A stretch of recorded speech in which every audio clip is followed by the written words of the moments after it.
You go like this. You go. So you do that full yoga breath. You go.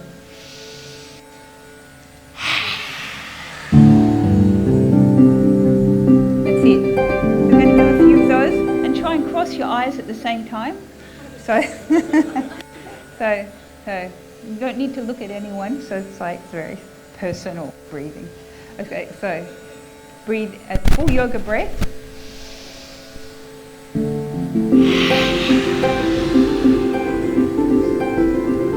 Cathartic. Okay, breathe in.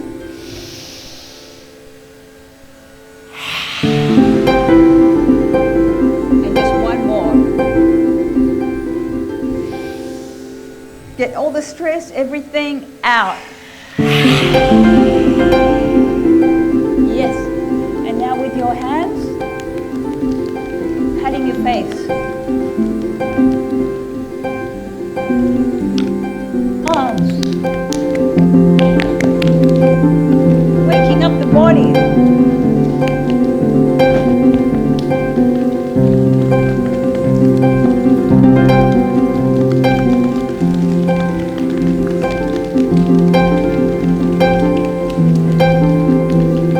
Jumping gently, gently.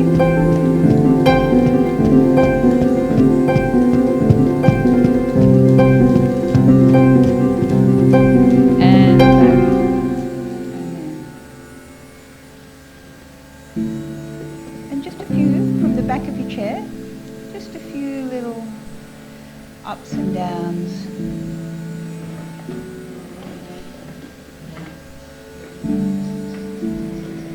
But you're going to bend your knees when you come down. And you're going to come up onto your tippy toes again. And then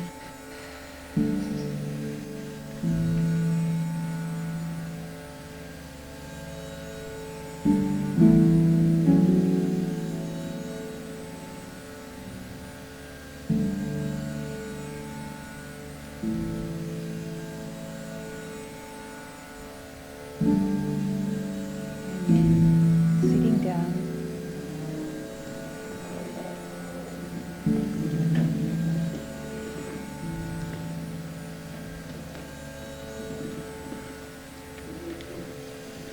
We're going to sing together Om Shanti Shanti Shanti 3 times, which means I am a peaceful soul.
Good morning, everyone. What a feast we had last night, didn't we? A full day of just going within and exploring our inner world, and then just having that wonderful music and art that in some ways I think helps us to rejoice in what is possible within ourselves as well, and what is latent in ourselves. This morning at the morning meditation at 4 o'clock, it was lovely to see quite a few of you were present. And I think for me, as I was meditating, there was something that came to my mind just before I left from South Africa to come here. One of the lessons was just that if you stay in the combined form in a way that keeping the awareness of God's presence, there will always be success.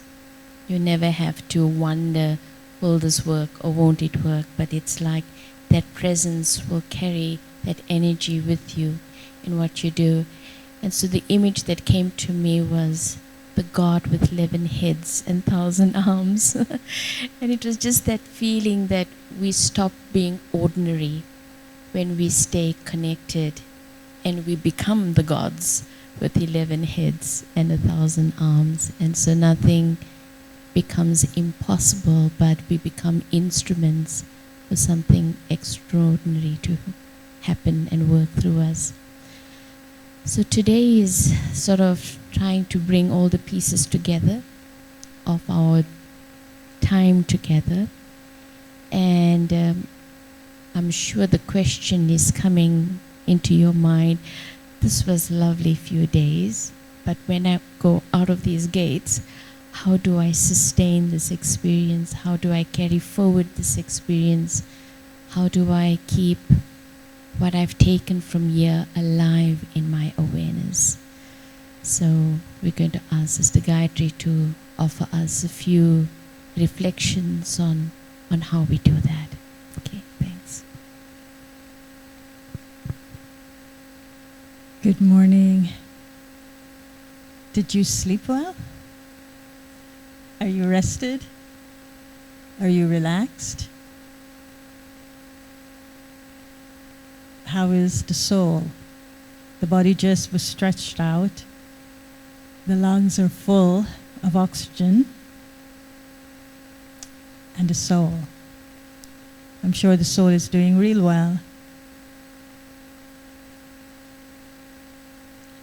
I'll start with a little anecdote. And it is about a dark cave and the moon. And this dark cave had a conversation with the moon. And the dark cave is telling the moon, it's so dark and cold and damp and dirty where I am.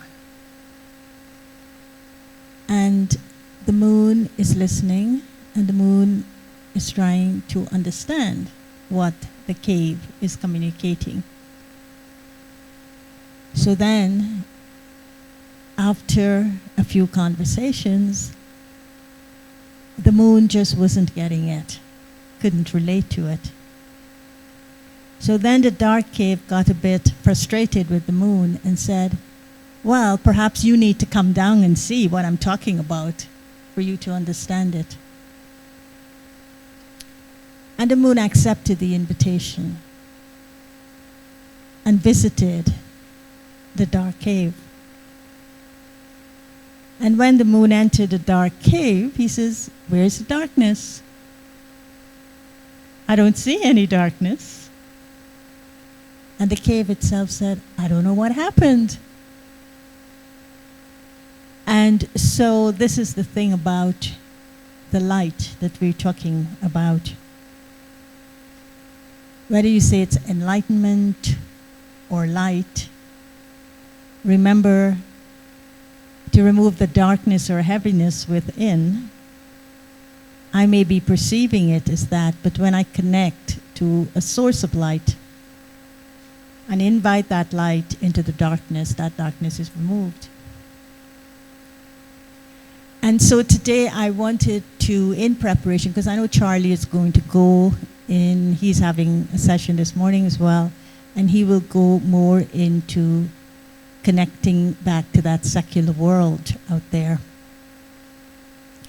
But I wanted to share with you, and I've called it the beauty of purity. And when we use this word purity,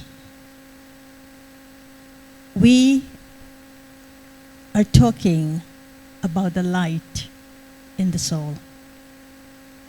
So when we say pure, the soul is pure, what we're saying is the purity that we're talking about is that the soul is conscient light, is living light.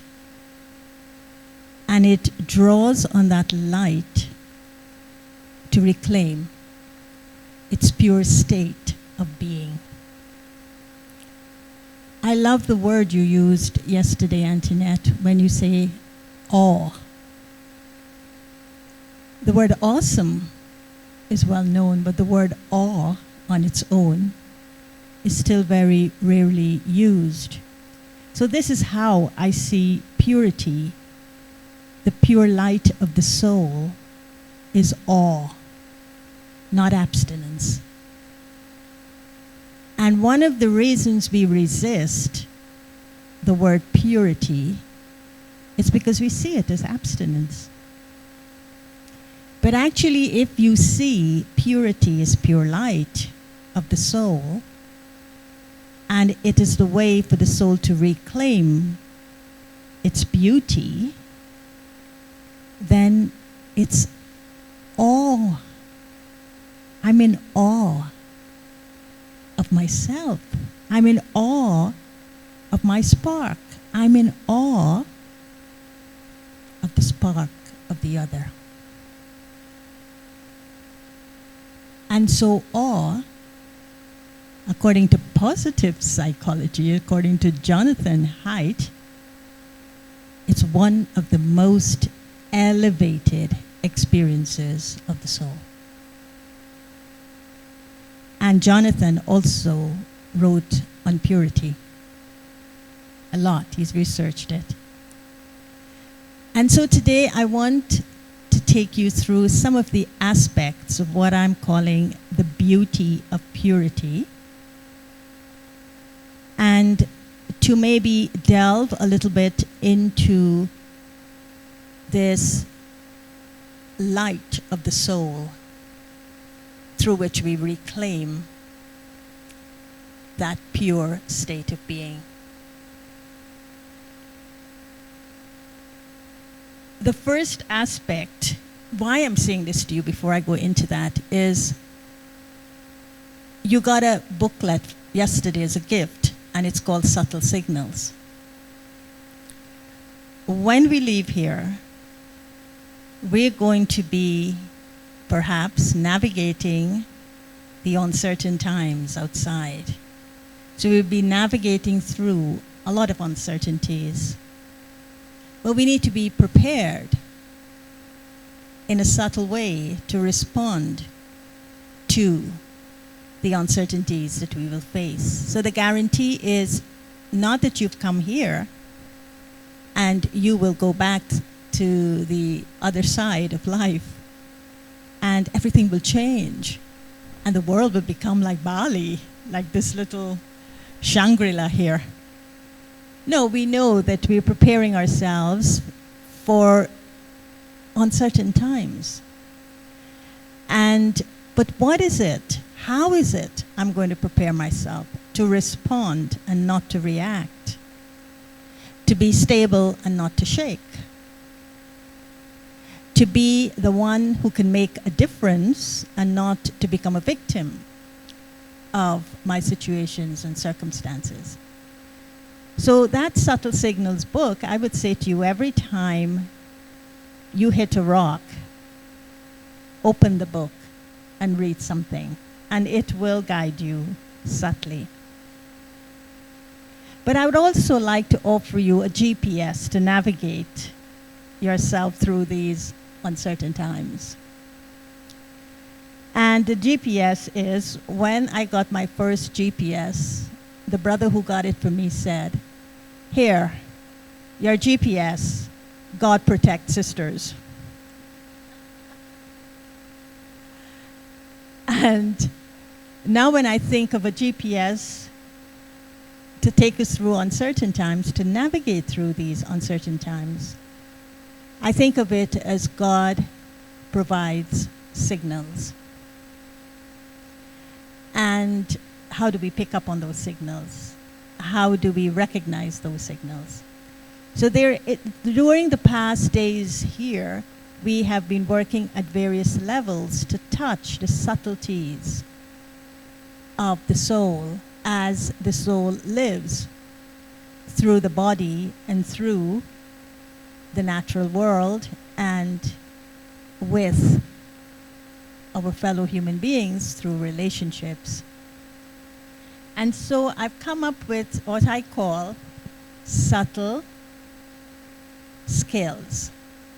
So I usually say spiritual skills for life, but I'm calling it subtle skills because of the beautiful gift of that book of Subtle Signals. I know each one of you has a practice. And your practice is very meaningful to you. Your practice is very significant to you. Your practice is something that you're committed to. But what I would say is, how do I make the practice something that becomes natural?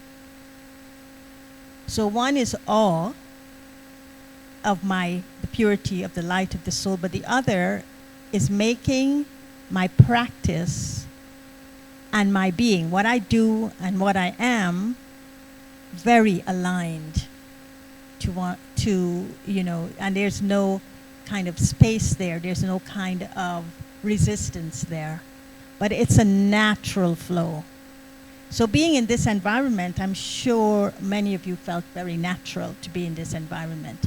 Did you want to rush back to your cities because the cities are your natural environment? Or do you feel that this is a much more natural environment? But what may be calling you back to the cities would be relationships or work or whatever. But this is how you feel, that when you're in something natural, the natural state of the soul emerges and you don't feel a resistance. There is no resistance when there is this thing that's natural. So even your practice, you shouldn't have a resistance to your practice. It should be something natural to who you are. And so to align this harmony between my being and my practicing is very important, because the practice that I'm doing, I'm aware that I am developing this spiritual light in the soul. I'm cultivating it, and I am generating more and more of it. And so there are aspects that my practice and my being would be looking at to make sure that it's working for me, that this is the practice that I am gaining maximum out of because my soul is experiencing it. And so today I wanted to talk about the beauty of purity in relation to the practice that I have. Because one of the things that I would encourage you to do is to reinforce your practice, because it's the power of the practice that's going to help you to navigate these times and also to pick up the signals that would be required. And usually these signals are not something you read about It is something that emerges naturally from within you, and it signals you, this is what you need to do now. And you don't go back to the manual. Well, when I'm in this situation, what do I have to do? I have to read this manual. No, there is no manual to life. The manual to life emerges from the light of the soul. And the brighter that light of the soul gets, the more I will know in the moment what it is I need to do. So, this beauty of purity that I'd like you to take back, because you're all so very beautiful. You know, what is beauty? Beauty is something that is a joy forever. And so the first beauty of the purity of the soul's light is your presence. Every human being carries a presence. But my presence, is it a presence that offers safety and protection to others? Is my presence one that gives the other the permission to be who they are without the expectations that I want from them and that I have of them? So that presence, it's a presence of safety and protection, of being myself and who I am, and to live in that honor of my worth and dignity, as well as extending that to others without trespassing on their territory or expecting of them things that would fulfill my sense of presence. But the light of the soul gives me a sense of presence. And how I know that it is working, it's because it extends that same courtesy to my fellow beings, whether it's of the animal world, Mother Nature, or whether it is of my fellow human beings. The second is awareness. Awareness comes from the light of soul consciousness. When I'm soul conscious, I'm aware. But that awareness, and I'll give one example of the awareness of soul consciousness. The awareness of soul consciousness means that I will see things differently. So when I look at the other person, when I have the awareness of soul consciousness, that light would connect, my spark would connect to the spark of the other, and I would see them as a soul first. So it's life connecting to life, and then I see the beauty of the richness of the color of the skin, the religion they belong to, the position they hold. All of that is then secondary. The culture that they come from. But if I don't have the awareness of soul consciousness, I'm not able to connect to the other as a soul. So then, rather than the harmony that would be connected from soul to soul, I would begin to see the differences, and that would divide me. That would separate me. That would mean you're different and I'm different. And this difference usually causes a lot of problems when it comes to doing things together. Differences are good. They're not bad.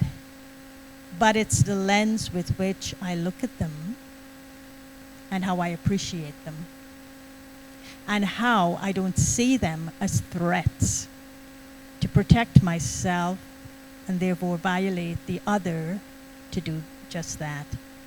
But I would see it more as a right of being and my brother's soul. So it's the vision, I would say, of universal brotherhood. It is the way to look with a soul conscious awareness. The other aspect of the beauty is drishti, and I was asked to speak about this. The Brahma Kumaris do something that is called open-eyed meditation. But we don't usually use the word meditation. We just coined this term because others were relating to the word meditation more, and it became easy for them to know what we do. But what we do is remembrance, and you would have heard Charlie talk about it. So we remember. So when we center ourselves here on the seat of the soul, and we become aware of ourselves as these sparks, these beings of light, then we are connecting to the supreme being of light. And then my eyes are the channels through which I'm radiating those vibrations, because I'm an instrument for the vibrations of the Supreme to flow through my eyes. If my eyes are closed, that doesn't happen. But if my eyes are open, they just radiate outside, because the eyes are said to be the windows of the soul. And so whatever is going on in the soul, it's radiated through the eyes. I was asked, what is it I love most about humanity? That was a question we were asked. And I said, what I love most about humanity are their eyes. Did you see the eyes of those dancers last night? Wow, they were dancing with their eyes. And they said, why? I said, because the eyes never lie. The mouth can lie, but the eyes never lie. So never say to someone, I love you, when you don't feel that for them, because they wouldn't believe you, because they're hearing the words, I love you, but from your eyes, something else is radiating. So this drishti, we do the open eye meditation because we are instruments to radiate God's light and God's might into our world to create atmospheres and environments. So being in meditation, when we're sitting in meditation, or when we're walking in meditation, or when we're talking in remembrance of the Supreme, that is what is coming through our eyes. So try it and see if your remembrance or your practice, if you could do it with open eyes. Because then it is a practice that when you are talking to someone and they say something to you that creates a discomfort in you, would you then say, oh, I need to close my eyes, I need to shut them out? No, you don't need to shut them out. You just need to keep looking at them, but switch the awareness at that moment. I'm a soul and you're a soul, and I am connecting to that first, and I'm holding that stable as I'm listening to words that may affect me. What happens then is that you hear the words of the person, but they don't affect you because you're listening to them with the pure intention to understand where they're coming from and what they're meaning by those words. So you get out of the way of what they're saying. You don't take it personally, because the moment you take it personally, you cut the meaningful communication that could be happening. And so that is why we do open eye meditation in a nutshell. The other I wanted to share, there are a few others, but the other is your smile. You've heard that, smile, an everlasting smile. A smile could bring you near to me. It's song.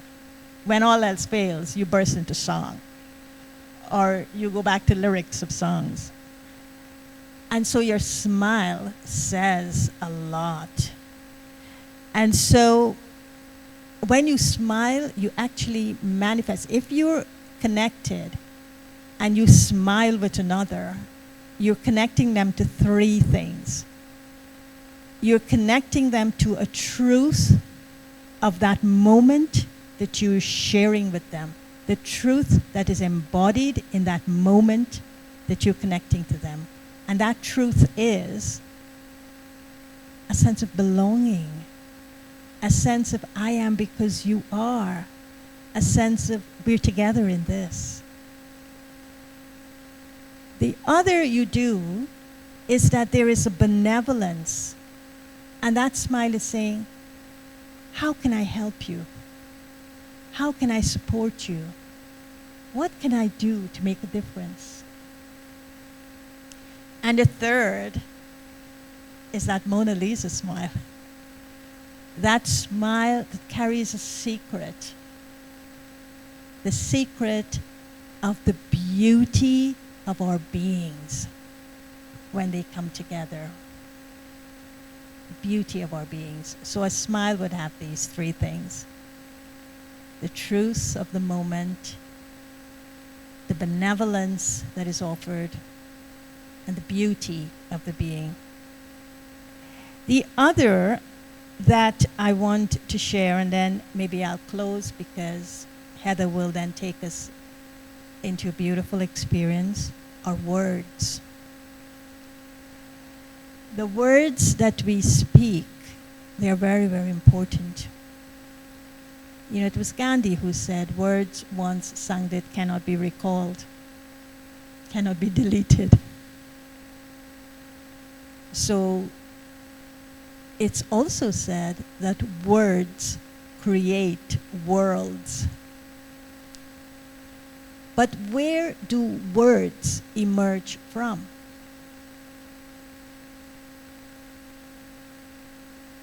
Why do we need words? Rob, why do we need words if it's a natural expression? Communication. Right. So it's a communication, it's an expression of our feelings, and that's where I wanted to go, because I know you would say it nicely. And words are formed from experiences within the soul. And then the soul, from those experiences, they feel them, and then they want to give words to express those experiences. So then they choose those words. But now words have become wholesale, and we just say anything, and then we turn around and say sorry. But sorry, what is sorry? And we go back and do the same thing and then say sorry again. Sorry is meaningless. And so words have become meaningless. So the beauty of purity of words is really to be honest with my feelings. It's an honest heart. And then to be honest with giving words to those feelings. And then to be honest on how my words will impact the person that they're being spoken to. And so this is the kind of preparation when we talk about look at the purity within. We're saying look at the light of the soul and understand how the light of the soul is manifested through the normal things that you do, the ordinary things that you do. How can you uplift your life in the ordinary way that you live, in the everyday things that you do, through this cultivation of the light of the soul? And how whenever there is darkness and there is heaviness, how I could invite the moon to visit me ever so once in a while. Maybe we could do it many times a day, not just in the morning and the evening. So I'll stop there. Om Shanti.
the pure light of the soul.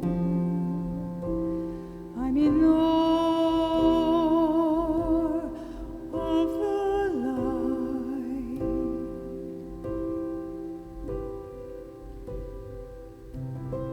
The beauty of purity. The light of the soul.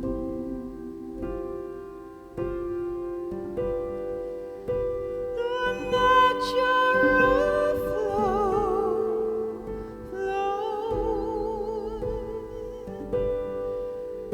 The state of the soul.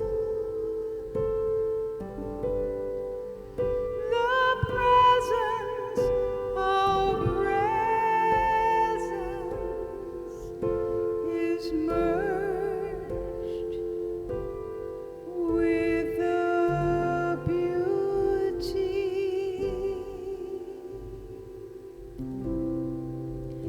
The beauty of purity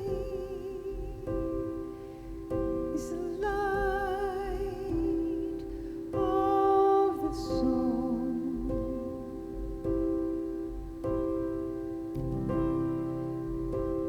Surely my presence, surely this awareness,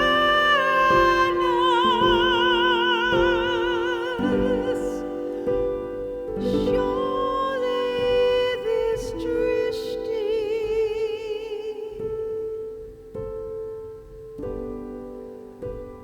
so through my eyes,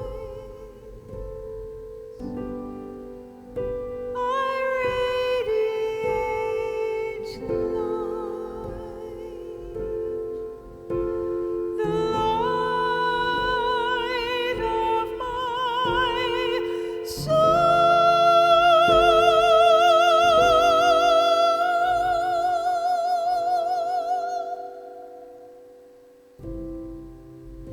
The beauty of purity is the light of the soul.